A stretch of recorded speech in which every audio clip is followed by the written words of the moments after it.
I want to talk to you today a little bit about what I've learned about the concept of followership from owning goats and why I think it's so important that we study it and think about it. So about 7 years ago, I bought some property up in Maine with a barn and an old farmhouse, and I had told, my whole life I've told people that my dream was to own some goats. And I was, around that time, I happened to be in Vermont for a hippie festival that was like a week-long camping festival, and I visited a friend on my way back to Maine. At the end of it, I was really exhausted and filthy and just couldn't wait to get home. And it turned out that she worked for a woman who had some meat goats, and they had hand-raised this one goat who was living in the house and really was like a dog. And when she got bigger, they had to put her back in pasture with other goats, and then they were sending the goats for slaughter. They didn't really want to see her get slaughtered. They were really attached to her, so they begged and pleaded for me to take some goats, and it wasn't a great time, but I was impulsive and too tired to really make a good decision. So I said, okay, as many goats as I can fit in the back of my Honda CR-V with my camping gear, I'll take them. And I ended up with five little female goats, and we drove back to Maine. I didn't have anything set up. I didn't have the appropriate paperwork for transporting farm animals, so I drove very carefully, and we made it back. And again, I was tired, just wanted to get them set up so I could take a shower and go to sleep. And pulled up, and I was like, I don't have a plan. Like, I don't have a plan to get them into their stall. How do I do this? They're pretty big. So I did a thing. I just let them out of the car and just fingers crossed, like, hope they would follow me. And a super cool thing happened. They followed me. And I know goats are pack animals, and but these aren't like the kind of goats at a petting zoo. Like, they were raised for meat. They're pretty wild. But they followed me. I looked at them, they looked at me. I was like, all right, guys. And they were like, okay. And to this day, this is what we do. We go for walks. And people always say, like, what do you do with your goats? Do you make goat cheese? Do you do goat yoga? And I just say, no, we go for walks in the woods. And it's really cool.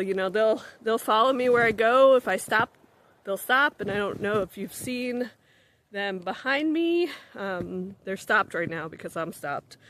So I'm gonna walk slowly, and they'll follow me. But they don't follow me blindly. I wouldn't call goats obedient by any means. They'll challenge me. If they don't want to go somewhere, if they don't feel like something's safe, if something's spooking them, they'll turn back. They'll try to take over. They won't. I can't force them. I can't force them to eat toxic things. I can't force them to jump off a cliff. They will challenge me. They're excellent followers. And I think about this. I'm in a leadership program, a master's program at Northeastern. About 25 years ago, I graduated as an undergrad from Northeastern.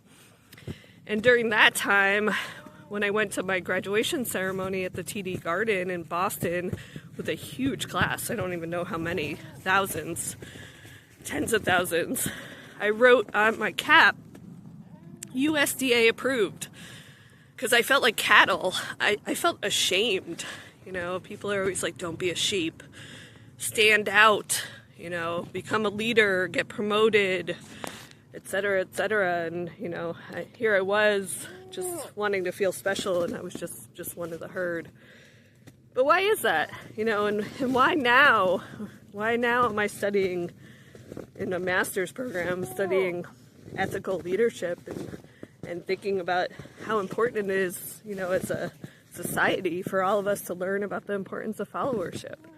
In our ethical leadership course, we spent a lot of time studying atrocities and, why are people so, prone to following orders coming from leadership when they know that it's not right. but we're just taught to do it. We're taught to be obedient. And, you know, we studied things like the Holocaust, and there was a scientist who was studying the Holocaust and wondering why people were so prone to obedience, who did a study at Yale in the 60s. His name was Milgram. And in that study, he had participants come in, and they were just administering, or they were asking questions to a fake student who was behind a wall, so they couldn't see them. But if they answered the question wrong, they had to administer a shock. And they weren't really administering a shock, but they heard screams as if they were administering a shock. And every time the participant got a question wrong, they had to increase the voltage of the shock. And a lot of them, you know, kept looking over their shoulder at the scientist in the white coat behind them, like, hey, should I do this? This doesn't feel right. And they were like, do it.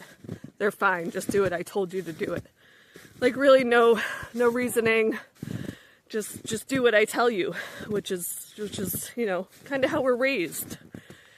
And about 30% of the participants in that study went up to the highest voltage shock, which was really dangerous.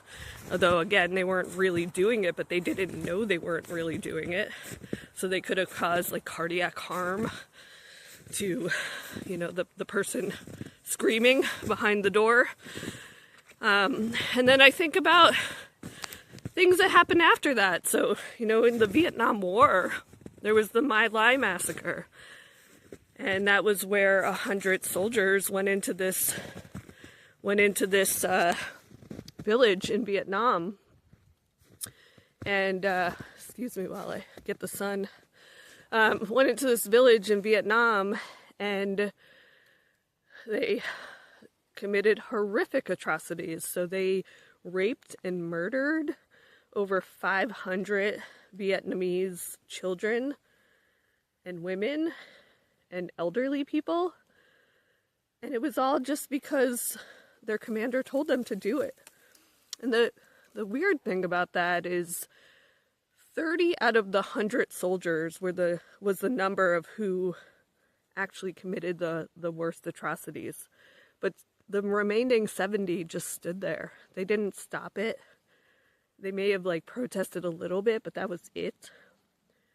So it's really, really mirrors Milgram's experiment, which was before that, where 30% of the participants went up to the highest rate of voltage. So, like, 1 out of 3 people will blindly follow a leader to commit the worst atrocities. That's a high number. That's why really bad things happen. And I think about this a lot, you know, when I'm studying this and when I'm with my goats, because I understand, and I think we all understand, that there's no leader without a follower. And I really think that we need to think a little bit about kind of knocking leaders off their pedestal, or at least the concept of it, and getting it to be a little less glamorized. And maybe we should glamorize the concept of followership. Because being a good follower is not blindly being obedient. Being a good follower is challenging the leader, having some agency and some autonomy, and molding the leader. The best leaders in studies actually have really good followers. And it's hard to say what came first. It's a, you know, chicken and an egg type situation. But, you know, I think we could look at it and really think, you know, either way, it's important to understand the impact of good followership. And what if we taught ethical followership to young students? What if we taught it to, you know, children in elementary school or high school or undergrad students? What if I had learned all these lessons, you know, before I went to that graduation ceremony in 2001 and not be thinking about it now? You know, the goats teach me so much, like I said, and the biggest thing is humans are complicated, and we take things that are really simple and we just make them complicated. So I just wanted to share that with you. I hope you all have a great day, and I'll turn the camera around so you can see the goats playing in the woods. Thank you.